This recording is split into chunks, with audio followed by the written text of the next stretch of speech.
wrong movie.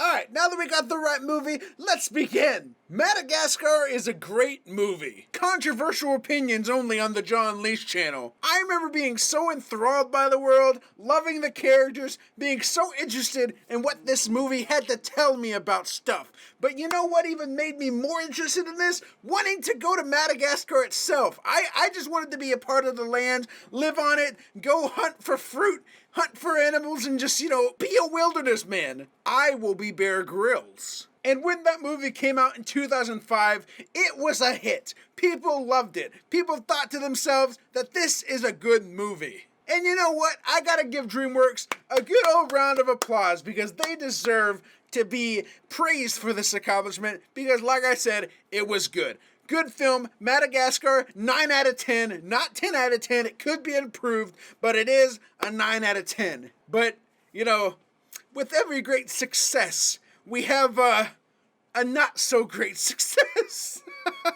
And in this particular case, it was Disney who decided to release what they called The Wild 1 year after Madagascar. And so while Madagascar in 2005 was this amazing, original, and beautiful film, The Wild was literally the polar opposite of that. It was hot garbage. But yeah, it couldn't have been that bad. There's no way in the world that this film could have been that terrible. Oh, but you are in for a wild ride because I must tell you, The Wild is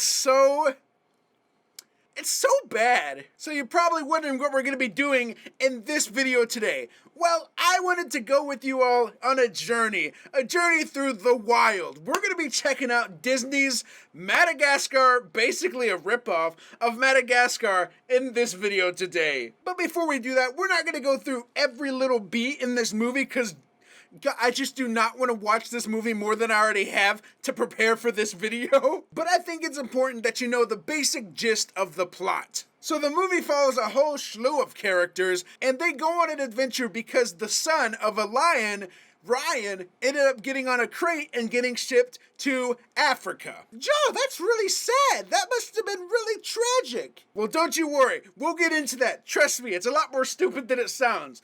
But the whole deal of the movie is these zany characters are going to be going to Africa to try to rescue this son lion. I guess I could call him a lion cub, I guess. But this lion cub is requiring rescuing. So you know what? Disney said, we'll make a movie out of it. A bad movie. So it starts out by using this really cool art style that I actually kind of enjoy. It looks stylized, but not to the point where it's super distracting. It looks like they went for this art style on purpose, and I can respect that. If the movie would have stayed this art style, I feel like it would have been better for it. But guess what? The movie decides to go completely 180 with this art style and tries to go kind of a hyper-realistic version of these characters at the beginning. Like, it's very strange, and it makes me really uncomfortable to look at them because they're expressive, but slightly more realistic, but not realistic enough to get past that point of being good enough. So basically what I'm saying is, Disney, you could have had a good thing with the beginning art style, but you decided to go hyper-realistic. Look at the characters of Madagascar. They don't look realistic, but they stuck with that style, and it fit. But this doesn't look very good. So, one of the biggest plot twists of the movie is that the father lion, Samson, is not actually from the wild. And this whole beginning section pumps him up like, oh yeah, I'm from the wild. I know how to handle wildebeests. I know how to protect myself and my people out in the wild. Classic wildebeest trap. So what did you do next? What did I do? Yeah. That's when I gave them the roar.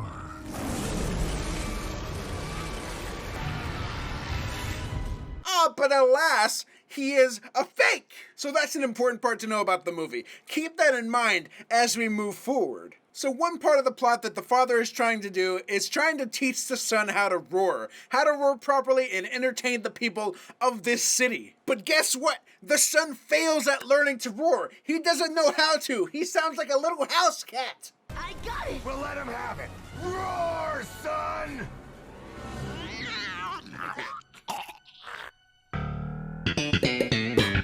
listen to that meow. That's adorable. But guess what? The people of New York City laugh at him. I can't believe it. The audacity that they have. Unbelievable. They seem like real jerks here. And it's because a lion is supposed to be fierce and loud, I guess. I don't know. I don't know what a lion's supposed to sound like. I've never seen a lion. That's actually not true. Why did I say that? But I can't believe that these people laugh at him. That's so mean. Can I get an F in the chat, guys? You were too young, Ryan. I applaud you for being able to take it. So as I mentioned earlier, this movie has a ton of other characters in it.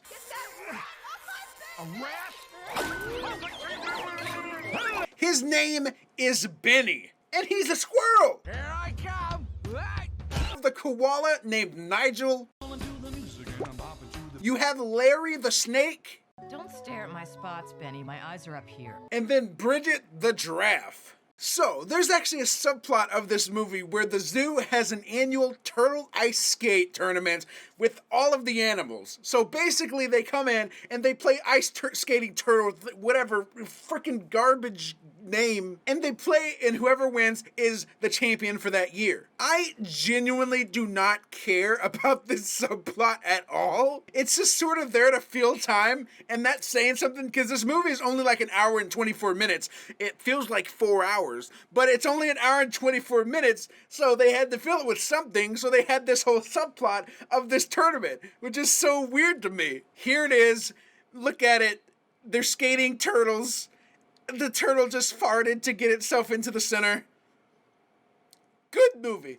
Good movie. This is Sinatra level art. So all of these characters are on that turtle ski team thing, whatever, as I mentioned earlier. And they decide to go on to the tournament. And guess what? Samson, the father of Ryan, he just cares way more about this tournament than literally his own son. Because when Ryan accidentally ends up ruining the game for them, he doesn't ask if Ryan's okay from the stampede. He doesn't ask if Ryan is good. Instead, he yells at him for making him lose the game.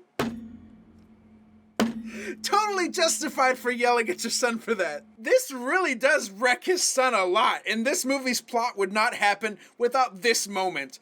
Samson being a jerk. So after his father yells at him, Ryan decides to go into a green crate because it's a green crate, I guess? He literally just looks at the green crate and says, "Ooh, a green crate." And then as soon as the green crate starts moving, he literally yells, "No, I don't want to do this anymore," and then gets closed in. Good job, Ryan. You played yourself. So at this point, we are 20 minutes into the movie, and we haven't even reached Madagascar, Africa. So at this point, Samson and the rest of the gang decide to go after Ryan, and they're gonna save him, they're gonna protect him, and they're gonna make him safe again.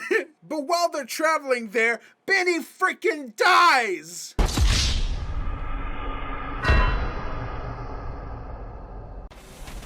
Wow, the walls are moving. Oh, right, the walls are moving. So what's the perfect thing to do in a situation like this? Well, of course, what you gotta do is throw the snake onto the hood and scare the garbage man. Because obviously, if he sees a snake on the hood, he's gonna jump out and say, "Oh my god, it's a snake! Run!" Ah, the garbage, it lives! Ah. Or he can think that the garbage is alive. Okay, that wouldn't be my first thought if I saw a snake jump out of the garbage truck, but you know, to each their own, I guess. So you know how I mentioned earlier that Samson acts like he's all wild and stuff like that, like he lived on the land, that he actually survived in the wilderness? Well, in case you didn't actually get the fact that he was faking it at the very beginning with his lying nature, I just gotta say that there are a couple scenes that let you know basically right offhand that no, he is not the wild master that he claims to be. One of those cases is in the alleyway with some dogs that start attacking them, and instead of attacking them back or like, you know, being intimidating, he decides to run away every time. Every situation that there's an instance where he could prove that he's wild and that he deserves their respect, he doesn't do it. Faker! So after they find the dog, they end up trying to catch the ship, but they're too late! Oh my god, no, Ryan! Bye, Ryan. We're gonna miss ya. Larry, it's not the time for this. But now they're on a boat with a human right now that turns out to not notice them until they roar. He seemed to have just been staring forward, and then when he heard the yells, he started to drive forward. I don't get it. Does he not know social awareness? So I've given a lot of crap to this movie for its dialogue and basically the way it kind of carries itself, but I will say there is one moment here that I do quite enjoy. How do we steer? Who knows how to steer? None of us. We're animals. Great! Thank you, movie, for being self-aware enough to make that joke. That's the only good joke in this movie. Well, one of the good jokes in this movie. There are a couple, but you know what? This is one of those good ones. Well, at this point, they have lost Ryan's boat. So basically, they're all out of luck. There is no way they're gonna be able to save him. No.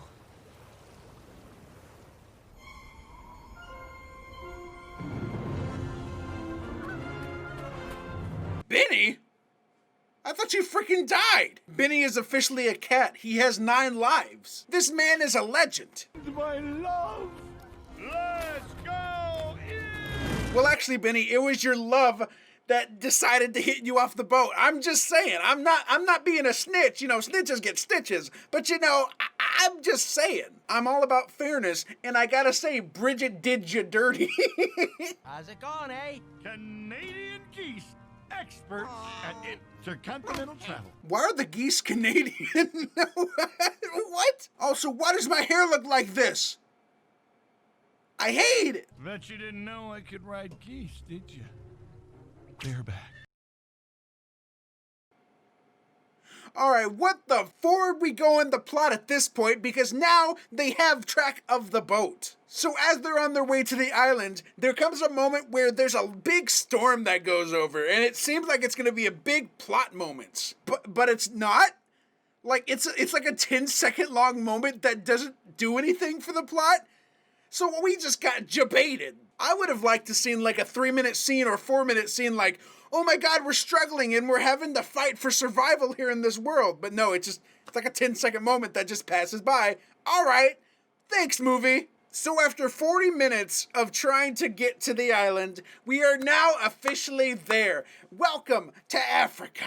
Now that they're on the island, they have the imminent danger of a volcano exploding them. And that's kind of a bad situation, so all of those crates that we saw earlier in the movie are from a rescue mission. They're trying to save all the creatures. But Ryan freaking escaped!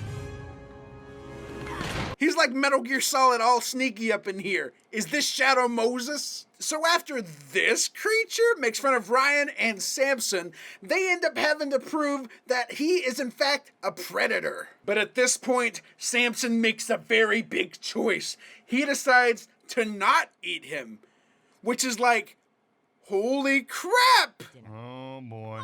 Well, you're right. I'm not from the wild. Oh my god! This movie was not shocking in the slightest.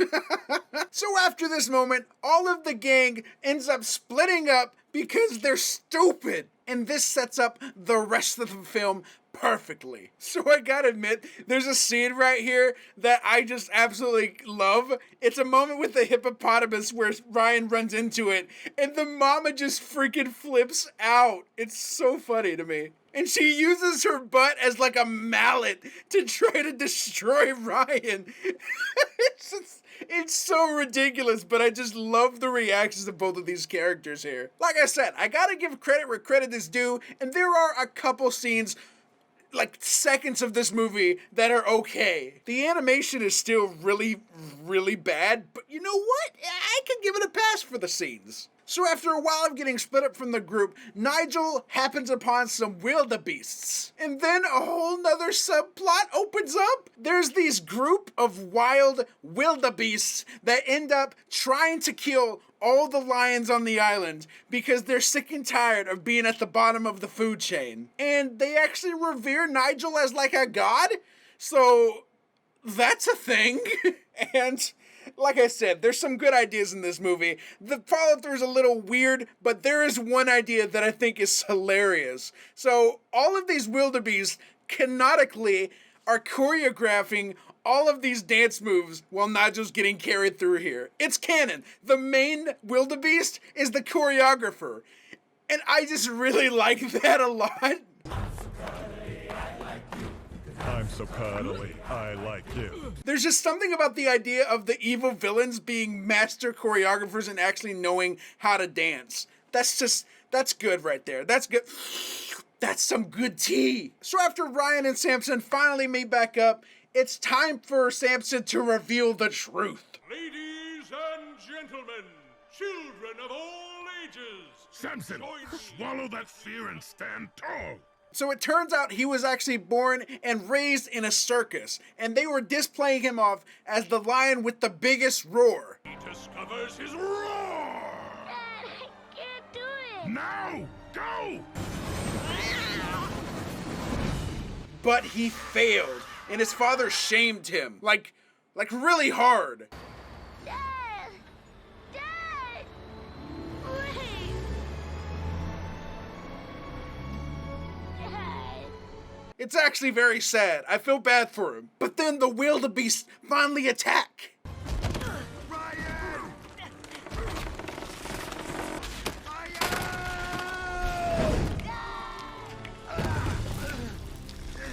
How did he not die from that? Like, that's a large fall. Holy crap. Rolling the dung is good for tight buns. I don't know what I just watched. I feel like this is my nightmare. This is what my demons look like. So then Benny finds Samson knocked out and almost dead. And then it's time for them to find his son. Look how good this shot is. That actually looks kind of good. Like, I gotta admit, that actually kind of looked really good. Now we have no idea where we're going. Whoa! What is that? My, instincts? I like how they just retconned him Eagle Vision from Assassin's Creed. Or did they? So as it turns out, all of these chameleons have been leading Samson across the island, getting him to go where they need him to go. And I actually do think that's pretty good. Disney, again with the subversion of my expectations. Good on ya. I just thought they literally retconned in a moment. But you know what? It actually makes sense. It makes sense. You know what? Now that I'm watching this movie more, I feel like they're actually getting into the paces. The first part of it was terrible. Like the first 40 minutes of this movie when they were in New York, yeah, that was pretty bad. But I don't know, this last 30 minutes really growing on me. It's actually kind of growing on me. Also, is it just me or does the animation look a lot better later on in the movie? Like legitimately, I feel like the movie just looks so much better here than it did in New York. It looks so bad in New York, but here it just, it actually looks well made. Did they scrap the beginning of the movie and change it completely? And then, they focused on the ends? I don't know, but I feel like that's 100% the case. So then comes the climax of the movie, where it's now wildebeest versus lion. And just as Samson is about to die, he ends up getting saved by the secret play that they used at the beginning of the movie during the ice skating rink. Guys, moments from the beginning of the movie are starting to matter. Is this movie actually doing something good by calling back to scenes earlier? What is happening? And now it's time to see the payoff for the entire movie. What we've been building up to. The final roar.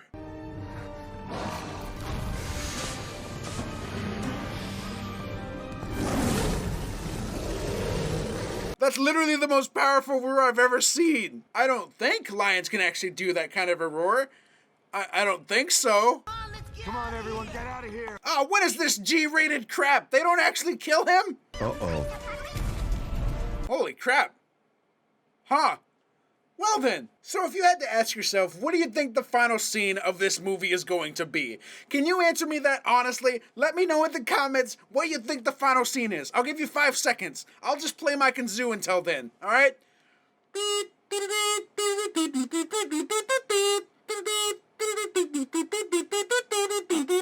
Okay, I think that's 5 seconds. I don't know. I can't see a counter in real life. What do you think I am? Some sort of time wizard? Look, I may be a time wizard, but I can't say that publicly. Now, would you believe me if I told you that this movie ended with a breakdancing scene? Would you believe me? Well, you should, because that's exactly how it ends.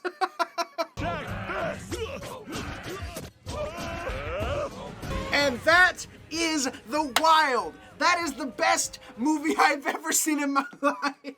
As I mentioned at the beginning, this movie is just, it's not very good. But I have to give credit where credit is due. I do like how they saved the whole relationship aspect of the father and the son at the end. I thought that was very sweet. Plus, I think they actually fixed a lot of the animation in the last 30 minutes, because that looks so much better than the opening stuff. Honestly, it just looked, I don't know, maybe because it was in the daytime, which is kind of ironic because most movies are better at doing night stuff with this kind of thing. I don't know, but just the daytime stuff looks really good in The Wild. I don't understand how that works.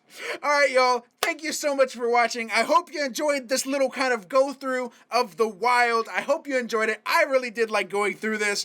As I said, the movie is not the best, but hey, I can respect that it does have some good points in it, and I gotta give it a 4 out of 10 because it's so bad. All right, everyone. Thank you again for watching. Hope you enjoyed it. Hit that like button and hit that subscribe button if you did. Thank you again, and I'll see you all in the next video. You all stay awesome.